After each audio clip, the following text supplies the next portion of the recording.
A single mom was evicted with her twins during the most brutal heatwave, until a poor mechanic took off his jacket and said, "Come with me." The temperature had soared to 104 degrees, turning the air into something breathless as asphalt shimmered like liquid punishment rising from the road. Emma Turner huddled in a building's shadow, her children pressed against her sides, their skin flushed and dangerously hot. Their small faces were red and swollen, breathing growing more labored by the minute. Car after car passed them. None stopped, none looked. The world moved on while a mother watched her children slowly fade in her arms. Every subscriber means the world to me, and your support keeps these incredible stories coming. If you love heartwarming journeys and unexpected twists, hit that subscribe button and like the video. Also, I'd love to know, where are you watching from? Drop your city or country in the comments below and let's see how far this story has traveled. 3 months ago, Emma Turner had been an accounts assistant at Morton Financial. 3 months ago, her 6-year-old twins Lily and Lucas had attended first grade at Riverdale Elementary. 3 months ago, they had lived in a small but comfortable 2-bedroom apartment with walls covered in children's drawings and shelves filled with second-hand books. 3 months ago, before everything fell apart, the twins caught pneumonia in the spring. First Lucas, then Lily. Emma used up her meager sick days, then took unpaid leave. The doctor visits, the antibiotics, the nebulizer treatments, they drained what little savings she had. By the time the children recovered, Emma's desk at Morton Financial belonged to someone else. "We need reliable people," her supervisor had said, not meeting her eyes. Nothing personal. Emma quickly found 2 part-time jobs, morning shifts at a diner and evening work cleaning offices. The pay was less than her position at Morton, with no benefits or sick leave. The twins spent hours with Mrs. Keller, the apartment's elderly neighbor who watched them for a fee Emma struggled to afford. The bills piled up like autumn leaves, impossible to gather fast enough. Rent fell behind, first 1 month, then 2. Each evening, after tucking the twins into bed, Emma sat at her kitchen table with bills spread before her, moving numbers around like puzzle pieces that refused to fit. "Please," she had begged her landlord, Mr. Weiss, 2 weeks ago. "I just need until the end of the month. I'm working double shifts now." Mr. Weiss, a thin man with permanent frown lines, shook his head. "I've heard it all before. Business is business, Miss Turner." "They're children," Emma whispered. "We have nowhere else to go." "Not my problem," he replied, turning away. "You have until Friday." Friday arrived too soon. Emma woke to heavy knocking and saw Mr. Weiss with a sheriff through the peephole, eviction papers in hand. The twins still slept in their matching blue pajamas. "Mommy," Lucas called from the bedroom doorway. "Who's at the door?" Emma turned, her heart breaking. "We need to get dressed very quickly, baby. Can you wake your sister?" The knocking grew louder. "Miss Turner, open up. We know you're in there," the sheriff called. She grabbed the twins' backpacks, stuffing them with clothes, toothbrushes, and favorite stuffed animals, her hands shaking as her mind raced. The door opened with a key. Mr. Weiss stood in the doorway, the sheriff behind him. "You have 30 minutes to gather your belongings," the sheriff said, his voice professionally detached. Lily appeared, her brown curls tangled from sleep. "Mommy? What's happening?" "We need to go away for a little while," Emma said, her voice breaking. "It's going to be an adventure." The twins' eyes widened with confusion. Lily began to cry silently, clutching her stuffed rabbit. Lucas stood frozen, watching the sheriff, who averted his eyes. "How do you pack a life into 30 minutes? Emma filled one suitcase with clothes, medicines, and schoolbooks. She grabbed important documents, her wallet and phone charger, leaving behind photographs, artwork, and keepsakes that had made their apartment home. "Time's up," the sheriff called. They stood on the sidewalk, watching Mr. Weiss change the locks. The twins clung to Emma, their small fingers digging into her arms. "Where are we going?" Lucas asked. Emma called her sister in Phoenix, voice low to hide her desperation. "Jen, I need help. We've been evicted. We need a place to stay." "Emma, I can't," Jen interrupted. "Mark lost his job. We're staying with his parents. There's no room." Each subsequent call ended similarly. Apologies, excuses, silence. By noon, the temperature reached 100 degrees. Emma took the twins into the shadow of a convenience store and called local shelters. "I'm sorry, ma'am. We're at capacity because of the heat wave," said the woman at Crossroads Shelter. Grace House was full. So was the Women's Center and the church mission. Please, Emma begged the last shelter worker. I have 2 children. They're only 6. Put your name on the waiting list, the worker said. That's all I can do. They walked, the suitcase wheels catching on cracked sidewalk. Emma carried both backpacks, her purse, and a plastic bag with water bottles and granola bars. My feet hurt, Lily whimpered after 20 minutes. Emma changed their shoes to sneakers. We'll find somewhere cool soon, she promised. Half a mile later, Emma's grip slipped on the suitcase handle. Lucas tried to help but moved sluggishly, his normally energetic body slowing. I'm thirsty, Lily said, her voice hoarse. They drank the water greedily. What would they do when it ran out? Lucas stumbled. Emma caught him, feeling his burning forehead. I don't feel good, he mumbled. Lily swayed beside them, face alarmingly red, curls plastered to her forehead with sweat. We need to rest, Emma said, panic rising. She looked around desperately. There was nowhere to escape the merciless sun. Her children were overheating and she had nothing. No money for a hotel, no friends to call, no shelter that would take them. For the first time since becoming a mother, Emma Turner had no answer when her children needed her most. Emma huddled with the twins in the narrow shade of a bus stop, the metal bench hot against their legs even in the shadow. The plastic shelter offered little protection from the heat that surrounded them like a living thing, pressing in from all sides, stealing their breath. The twins' faces had grown redder, their skin hot to the touch. Lucas leaned against her shoulder, his eyes half closed, his breathing quick and shallow. Lily lay across Emma's lap, her body limp, only occasionally stirring. Lily, sweetheart, can you look at Mommy? Emma brushed damp hair from her daughter's forehead. Lily's eyes fluttered but didn't open fully. Lucas, take a little sip. She pressed the water bottle to his lips, but he turned his head away. Their last water bottle was almost empty, just an inch of warm liquid sloshing at the bottom. Emma unscrewed the cap and dampened the hem of her shirt, then pressed the cool cloth to Lily's forehead, then Lucas's. They needed more than this. They needed a hospital, air conditioning, real help. People approached the bus stop only to change course upon seeing them. A young couple veered away after exchanging glances. An older woman crossed to the opposite sidewalk, eyes fixed ahead.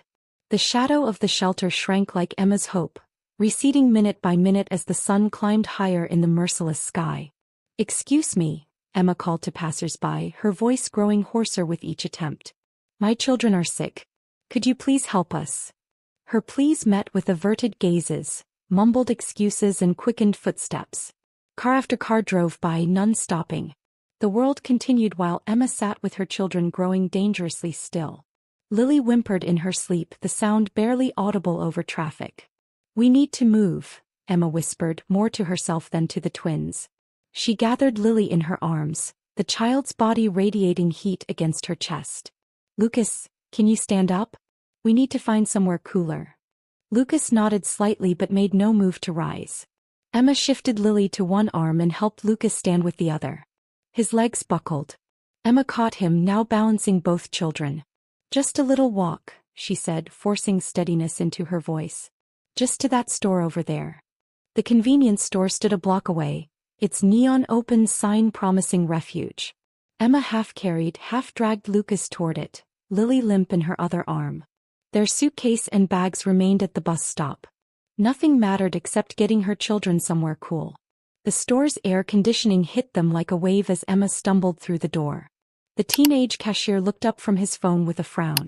My children are sick, Emma gasped. Heat exhaustion. Can I use your phone to call for help? The cashier's eyes darted to a security camera, then to the twins' flushed faces. You can't just hang out in here. You need to buy something. The store manager emerged from a back room, an older man with hard eyes. Is there a problem here? Despite Emma's desperate explanation, his response was cold. This isn't a shelter. If you're not buying anything, you need to leave. They're just children, Emma pleaded. They're sick. Not my problem, the manager said, the same words her landlord had used. Out or I'll call the police. Thrust back into the heat, Emma's vision blurred. Lily hadn't opened her eyes since leaving the bus stop. Lucas shuffled beside her, his small hand in hers, his steps increasingly unsteady. They moved from one patch of shade to another, resting wherever the sun's assault relented slightly. Emma's arms burned from carrying Lily. Her throat felt like sandpaper. Lucas stumbled more frequently, his eyes unfocused and distant. A silver car slowed nearby. Emma felt a flicker of hope, stepping toward it with her free hand raised in supplication. The woman inside looked at them briefly before fear replaced curiosity. Locks clicked down audibly. The car accelerated away, leaving Emma in exhaust fumes that hung in the still air. They continued their agonizing progress. Lucas's hand slipped from hers as he sat suddenly on the sidewalk. "Can't walk," he mumbled, words blending together like melting ice. Emma knelt beside him, still holding Lily. "Just a little further, buddy. We'll find help soon." Lucas's eyes rolled back. His body began to slump. Emma caught him, now cradling both twins. They were terrifyingly quiet, Lucas breathing in short gasps, Lily making no sound at all. Emma staggered forward, burdened by the twins and crushing fear.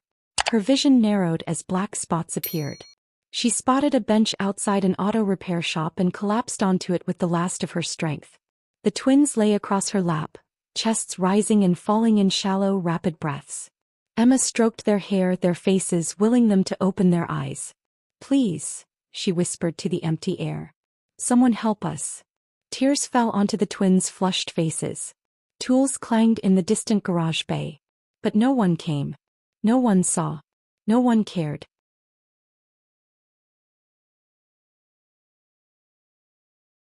Ray Martinez wiped sweat from his forehead with the back of his hand, leaving another streak of grease across his already dirty skin.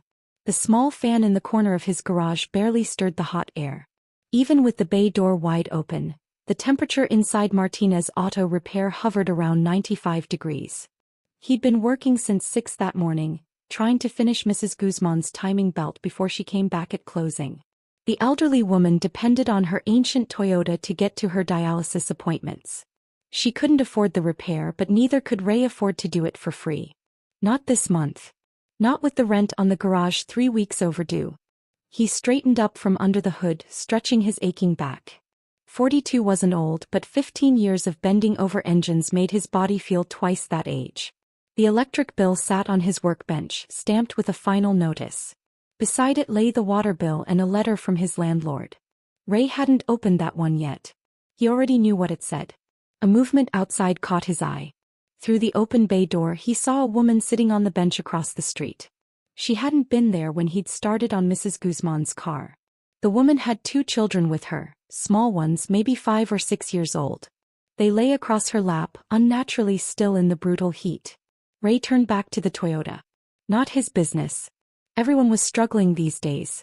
He picked up a wrench and leaned back under the hood. The timing belt was frayed worse than he'd thought. He'd have to use the last one in stock. That meant no profit on this job, just covering costs. He glanced outside again. The woman hadn't moved, but one of the children had. The smaller one, a girl maybe, had slumped sideways, sliding partway off the woman's lap. The woman seemed too exhausted to notice or too weak to adjust the child's position. Something about her vacant stare sent a chill through Ray despite the heat. "Focus," Ray muttered to himself. "Finish the job. Get paid." He tightened the bolt he'd been working on, his hands moving automatically through the familiar task.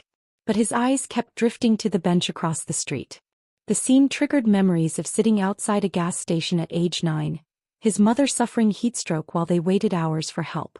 The hospital fear afterward, wondering if she would wake up, still lived somewhere deep in his chest. Ray set down his wrench. He watched the family while pretending to organize his tools. The woman hadn't moved. One of the children, the boy, suddenly went completely limp, his head lolling backward at an angle that made Ray's heart skip. "Damn it," he whispered. He grabbed a rag and wiped his hands, though the grease was too embedded in his skin to come clean with just a dry cloth. He hesitated at the threshold of his garage. His own cupboards were nearly bare, his air conditioning unreliable. They were strangers, yet somehow familiar. Their desperation mirrored his own precarious situation. The child slumped further. Ray stepped into the sun. He approached slowly, conscious of how he must look. A large man covered in grease and sweat, his work shirt torn at one shoulder, his face unshaven for days. The woman didn't notice him until he was 10 feet away. When she finally saw him, her body tensed. Her arms tightened around her children, pulling them closer despite the heat. "Stay back," she warned, her voice barely audible, raw from thirst. Ray stopped. He raised his hands slightly, palms forward. "Your kids don't look good," he said softly. He crouched down, making himself smaller, less threatening. Now at eye level he could see the twins clearly, their flushed faces, cracked lips, the shallow rise and fall of their chests. "I've got water and air conditioning inside," Ray offered, nodding toward his garage. "It's cooler than out here." The woman stared at him, her eyes hollow with exhaustion and fear. "We're fine," she said, though everything about her contradicted those words. "Ma'am, your children have heat exhaustion. Maybe worse." Ray kept his voice gentle but firm. "The boy's breathing isn't right."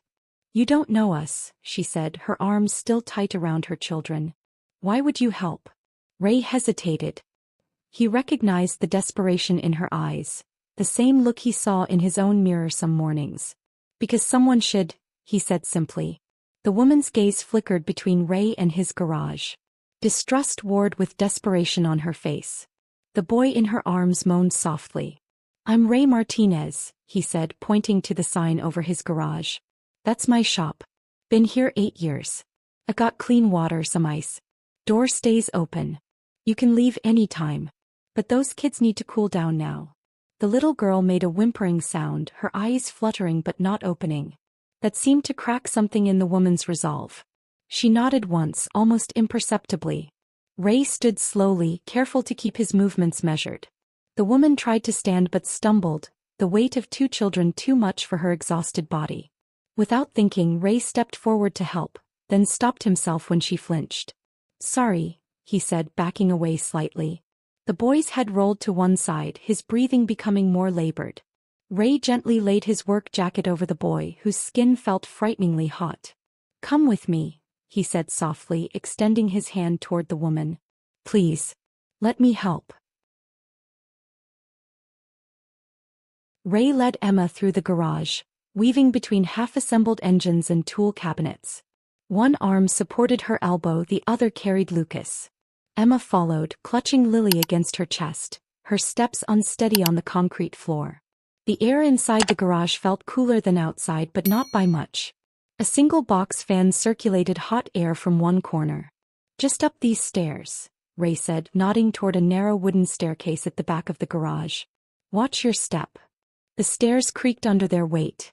At the top, Ray fumbled with his keys, then pushed open a door that stuck slightly in its frame. "It's not much," he said as they entered. The apartment consisted of one main room with a kitchenette, a bathroom and a bedroom. Though small and sparsely furnished, everything was meticulously clean. A worn sofa with a faded blanket faced an outdated TV. The kitchen had neatly stacked mismatched dishes on open shelves, while a folding table with unmatched chairs stood by the window propped open with a book. Emma took in the modest space, a humble haven compared to the merciless heat outside. Ray moved quickly to the couch, shifting automotive magazines to the floor. "Lay them down here. I'll get water." Emma gently placed Lily on the couch, then took Lucas from Ray's arms and laid him beside his sister. The twins didn't stir. Their faces remained flushed, their breathing shallow. Emma knelt beside them, one hand on each child's forehead.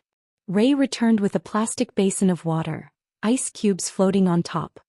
He set it on the coffee table alongside 2 clean but frayed towels, paper towels, and a small oscillating fan that he aimed at the children. "We need to cool them down," he said, dipping a towel in the water. "Not too fast though. Here, like this." He wrung out the towel, folded it into a rectangle, then placed it gently on Lucas's forehead. He repeated the process for Lily. Emma watched as Ray checked each child's pulse, his fingers pressing gently against their wrists, then their necks. He lifted their eyelids, examined their skin, felt their foreheads. "You seem to know what you're doing," Emma said, her voice barely above a whisper. Ray soaked the towels again. "I was a medical assistant for 6 years before Dawson's Auto closed down. Couldn't find another position, so I started fixing cars on the side. Eventually saved enough to rent this place." He handed Emma a damp paper towel. Wipe their arms and legs. Helps cool them faster. They worked together in silence. She followed his lead, cooling the twins' skin with damp cloths, lifting their heads for small sips of water. They're probably dehydrated, Ray said, refilling the basin. We need to get fluids in them slowly. Too much at once will make them sick. Lucas stirred first, moaning softly. His eyelids fluttered. Mom, he croaked. Emma leaned over him, stroking his hair. I'm here, baby. You're safe. We're getting you cooled down. Lucas's eyes opened halfway, unfocused at first, then fixing on his mother's face. A moment later, Lily also stirred, turning toward her brother's voice. That's good, Ray said, relief evident. They're responding. He looked at Emma, whose hands trembled.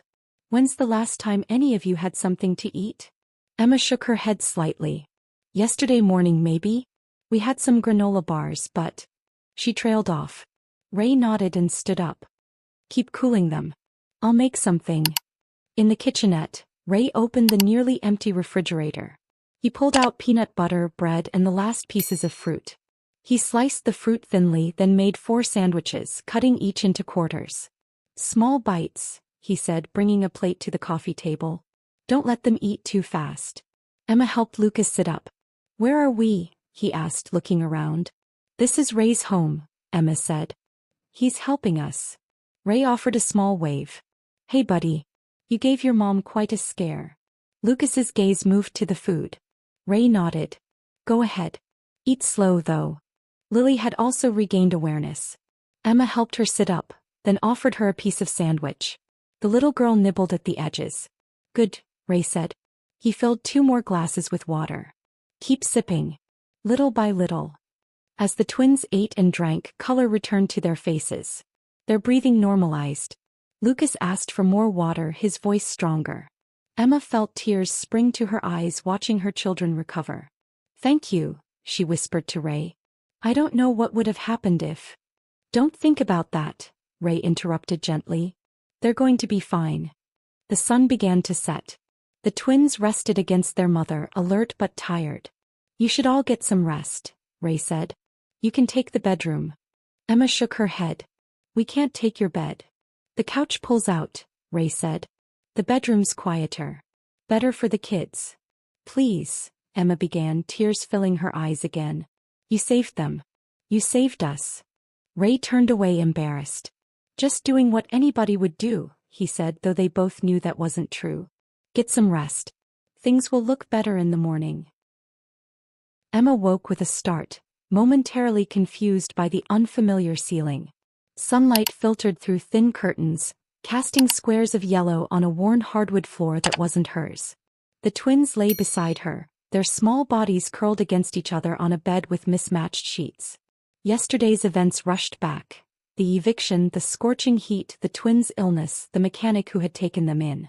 She slipped from the bed, careful not to wake the children. Their faces looked peaceful now, their breathing deep and regular. Emma touched Lily's forehead, cool and dry. The knot of fear that had tightened around her heart since yesterday finally loosened. Quiet sounds came from beyond the bedroom door. The clink of a spoon against a bowl, water running, a cupboard closing. Emma smoothed her wrinkled clothes and stepped into the main room.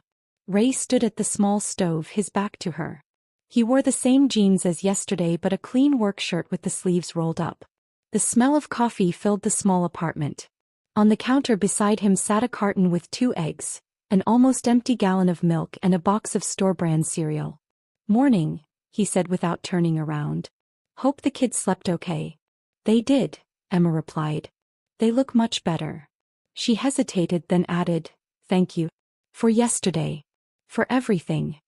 Ray nodded, focusing on the eggs he was scrambling in a dented pan. Coffee's ready if you want some. Mugs are above the sink. Emma found a chipped blue mug and poured herself coffee. The warmth between her palms felt like the first gentle moment after a storm. Yesterday she'd watched her children wilting in the heat with nothing to offer them. Today a stranger made breakfast in a kitchen that wasn't theirs, but somehow felt safer than anywhere they'd been in months. You always cook for strangers? Emma asked, attempting a smile. Ray shrugged. Don't make a habit of bringing people home at all. He hesitated. Look, I don't need to know your story. Whatever happened, it's your business. We were evicted, Emma said simply. I lost my job, fell behind on rent. Yesterday morning the sheriff came. Ray nodded, his expression unchanged. Happened to my neighbor last month. Economy's rough right now. He sipped his coffee. Garage opens at 8. Got 3 cars waiting. A small sound came from the bedroom. Lucas appeared in the doorway, rubbing his eyes. Mom. I'm here, baby, Emma said, moving to him. How are you feeling? Hungry, Lucas said, eyeing the plates on the counter. Ray smiled for the first time since Emma had met him. Got your breakfast right here, buddy. Lucas approached cautiously, studying Ray with curious eyes. Are you a doctor? Nope. Just a car guy, Ray answered, setting a plate on the table. As if summoned, Lily appeared behind her brother. She watched Ray with wary eyes. Morning, princess, Ray said, crouching to her level. Feeling better? Lily nodded slightly, still silent. Emma guided both children to the table where they began eating with surprising appetite. Ray finished his coffee quickly. Need to get to work. Stay up here as long as you need. Bathroom's got clean towels if you want to clean up. I can't just stay here while you work, Emma protested. Ray met her eyes directly, his gaze holding neither pity nor judgment. Why not? Got nowhere else to be, right? He filled a thermos with coffee, grabbed a worn baseball cap from a hook by the door. The quiet efficiency of his movements reminded Emma of a man accustomed to his own company. After breakfast, Emma helped the twins wash up. By mid-morning they grew restless. Can we go see the cars? Lucas asked, peering out the window that overlooked the garage. They descended the narrow stairs to find Ray bent over an old Honda, tools spread across a workbench. Lucas's eyes lit up. Are you fixing that car? Trying to, Ray said. Transmission's shot. Owner can't afford a new one. Can I watch? Lucas asked. No bother, Ray said, pointing to a clean area near a workbench. You can sit there. Just don't touch anything sharp. Emma looked around the cluttered garage. Do you work every day? 7 days, Ray confirmed without looking up. Can't afford to close. Alone. Used to have a helper. Kid from the high school. Left for college last month. Emma began gathering scattered tools, organizing them on pegboards. You don't need to do that. I want to help, Emma said. I was a receptionist at Carter Ford for 3 years. Picked up a few things. For the next hour they worked side by side. Ray showed Lucas how to hold a wrench, let Lily hand him tools. Why are you being so nice to us? Emma asked quietly. Ray's hands stilled. Had a family once. Wife, little boy. Lost my job. Wife couldn't handle the stress. Left, took our son. Been alone 7 years now. That evening, as Emma prepared to gather their belongings, Ray cleared his throat. You could stay, he said quietly. Until you figure things out. We can't pay you, Emma began. Didn't ask for payment, Ray interrupted. Doors open if you need it. A week passed, then 2. Emma fell into a routine at Martinez Auto Repair. Each morning she helped the twins prepare for the day at a small table Ray had assembled from scrap wood and an old door. He'd found colored pencils and paper in a drawer, surprised himself at their discovery. Must have been left by the previous tenant, he mumbled, though Emma suspected he might have purchased them during his lunch break. The twins bent over their drawings while Emma sorted through the chaos of paperwork that had accumulated in Ray's office. A generous term for the cluttered desk and filing cabinet wedged into the corner of the garage. When's the last time you sent an invoice to Mr. Peterson? Emma asked, holding up a folder with several repair orders, all unmarked. Ray looked up from under the hood of a Chevrolet. Who? The man with the green pickup. You fixed his alternator, his brakes, and his radiator. 3 separate repairs. No record of payment. Ray wiped his hands on a rag. Pete's good for it. He pays when he can. Emma created a simple filing system by lunchtime, separating completed jobs from works in progress. She found a dusty laptop and powered it up, surprised to discover unused accounting software. Her spreadsheet of outstanding invoices revealed a startling total. Enough to clear Ray's back rent with money left over if even half the customers paid. You need a system, she told Ray during lunch. And you need to send reminders. People don't like being hassled about money, Ray said. There's a difference between hassling and basic business practices, Emma replied. What if I made some calls? Just friendly reminders. Ray looked uncomfortable but nodded. If you want to. Emma made her first calls that afternoon. Her approach was gentle but firm, reminding customers of Ray's quality work, offering payment plan options. By day's end, 3 customers promised payments that week. Ray looked stunned when Emma showed him her notes. People want to pay their debts, she said. They just forget sometimes or need flexibility. Building this system felt familiar to Emma. Like her life, the garage needed structure, patience, and care to function properly. Each folder she organized was another step towards stability, something she hadn't felt in months. The next day, Ray taught Emma basic car maintenance. Might as well learn some basics, he said. Never hurts to have skills. Emma proved a quick study. Her smaller hands reached components Ray struggled with. Soon she handled basic tasks while Ray focused on complex repairs. When the phone rang, Emma answered automatically. Martinez Auto Repair, how can I help you? She scheduled the caller for Thursday at 9 a.m., replacing Ray's "whenever I get to it" system with actual time slots. A customer watching from the garage entrance looked between Emma and Ray. You've got an office manager now, Ray? Moving up in the world. Ray glanced at Emma, something unreadable crossing his face. Yeah, he said. Emma's my new office manager. Best decision I ever made. Emma felt heat rise to her cheeks. She hadn't expected the title or the pride in Ray's voice. As words spread about the improvements, business picked up. Customers appreciated appointment times instead of vague promises, reminder calls, and payment plans for larger repairs. By the end of the first month, Ray paid off his late rent and utilities. By the end of the second month, he handed Emma an envelope. It's not much, he said gruffly. But it's yours. Fair pay for fair work. The amount was modest, but to Emma, who had nothing just weeks ago, it felt like a fortune. More importantly, it was earned. The twins noticed the change in their mother. The straightening of her shoulders, the return of her smile, the confidence in her voice. Lucas and Lily thrived in their new environment. They played in the corner Ray had designated as their space, complete with a small bookshelf he'd salvaged from the curb. Customers brought them Hot Wheels cars and coloring books. Mrs. Guzman, whose Toyota Ray had fixed for half price, taught Lily to knit while waiting for her oil change. One night, after the twins were asleep, Emma and Ray sat at the small kitchen table. The apartment was warmer now in temperature and in feeling. Children's drawings covered the refrigerator. A vase of wildflowers Lucas had picked stood on the windowsill. I've been thinking, Ray said, pushing a sketch toward Emma. It showed the garage with an addition. We could expand. Add 2 more bays. Maybe hire another mechanic.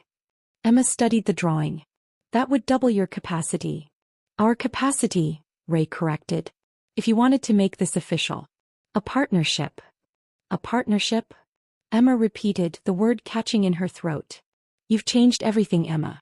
The business, the place. Ray hesitated. My life. I haven't had anyone to talk to in years. Now I have 3 someones. I don't want to go back to before. Emma looked at the sketch, seeing a future taking shape. Neither do I, she whispered. 6 months transformed Martinez Auto Repair from a struggling one-man operation to a thriving business. The waiting area, once just a metal folding chair beside a water cooler, now featured comfortable seating, magazines, a coffee station, and most notably, a children's corner with a small table, toys, and books. Emma had created the space using items from thrift stores and yard sales, painting the children's table bright blue and arranging the twins' artwork on the wall above it. With the new customer management system Emma implemented, their revenue increased by 40%. Ray had cleared his debts and built a small emergency fund. The garage buzzed with satisfied customers, many returning regularly thanks to the personalized service cards Emma had designed. The scent of fresh coffee mingled with the usual garage smells, creating an unexpectedly welcoming atmosphere that customers often commented on. One October evening, as they closed up shop, Ray handed Emma an envelope. Found an apartment listing that might work for you guys, he said, trying to sound casual. It's not far from here. 2 bedrooms, utilities included. I worked out the numbers. You've saved enough for the security deposit and first month's rent. Emma opened the envelope and studied the listing. The apartment was small but clean in a decent neighborhood near a park. The rent was reasonable, just within what she could afford on her current salary. She should have felt elated. Instead, a strange heaviness settled in her chest. "You don't like it?" Ray asked, misreading her silence. "No, it's perfect," Emma said quickly. She trailed off, unsure how to express the complicated feelings swirling inside her. Ray rubbed the back of his neck. "Look, I was thinking. You could keep saving a little longer. Stay here until after the holidays. No rush." He hesitated, then added more quietly, "Or just stay, period. Save your money for something else.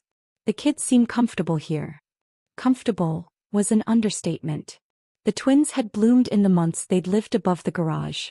Lucas had overcome his initial shyness and now chattered constantly, especially around Ray. Lily, once so withdrawn, now greeted customers with a small smile. Both children raced up the stairs each evening when Ray announced he was finished for the day, calling Uncle Ray, as if he'd been gone for weeks instead of just working downstairs. Uncle Ray had happened spontaneously about 2 months after they moved in. Lucas had called Ray that while showing him a model car he'd built from scraps in the garage. Ray had frozen, eyes suspiciously bright, before continuing the conversation as if nothing momentous had occurred. The name stuck, Lily adopting it as well. Emma never corrected them. Felt right somehow. Their daily routines had merged naturally. Mornings began with breakfast together, Ray making eggs while Emma packed lunches for the twins. Evenings found them around the small kitchen table, the twins doing homework while Ray and Emma prepared dinner side by side. Weekends were spent fixing up the apartment, painting walls, repairing cabinets, shopping for secondhand furniture. Ray had revealed an unexpected talent for teaching. He showed the twins how to measure parts for cars, turning it into math lessons. Their first-grade teacher had commented on their advanced math skills at the parent-teacher conference. Ray had attended alongside Emma, sitting awkwardly in the too-small chair, beaming with pride when the teacher praised the twins' progress. Emma noticed other things too. How Ray carefully preserved the twins' drawings, pinning their artwork to a corkboard where customers could see. How he found a pink toy wrench for Lily, who insisted on helping with oil changes. How he never raised his voice, even when Lucas accidentally spilled bolts across the garage floor. One afternoon, Emma returned to find Ray speaking with a customer in an expensive suit. "Surprised you'd hire someone like her," the man was saying. "Single mother, 2 kids. Bound to miss work whenever they get sniffles." Emma froze, heart sinking. These were the prejudices that had cost her the job at Morton Financial. Ray's response was immediate and firm. "Emma hasn't missed a day since she started. Those kids are better behaved than most adults I know. And she's the reason this business is still running. If that's a problem for you, I can recommend another garage." The man backpedaled quickly. Emma slipped away, blinking back tears. Their relationship had evolved in small, meaningful ways. They shared cooking duties, discovered each other's favorite foods, learned the rhythms of each other's moods. They were partners in every sense except one that occasionally flickered between their conversations. One night, after the twins were asleep, they sat reviewing the month's accounts. The clink of their coffee cups and the soft scratch of Ray's pencil created a soundtrack to their shared purpose. "I never thought I'd have this again," Ray said finally, his voice low. "After Sarah left with Danny, I figured that was it. Just me and this place until I couldn't turn a wrench anymore." He met Emma's eyes. "It hasn't felt like a home in 7 years. Not until you 3 showed up. They say wealth is measured by what's in your bank account, but that's not true. Real wealth is measured by what you're willing to give when you have almost nothing yourself." Ray Martinez had little to his name. A struggling garage, an apartment with mismatched furniture, bills he could barely pay. Yet when he saw Emma and her twins suffering, he gave them everything. His simple act, offering a jacket, a place to stay, a chance, saved 3 lives and created a family where there had been only loneliness. Years later, watching Ray teach the twins to fix an engine in their shared backyard, Emma knew they'd found the richest life possible.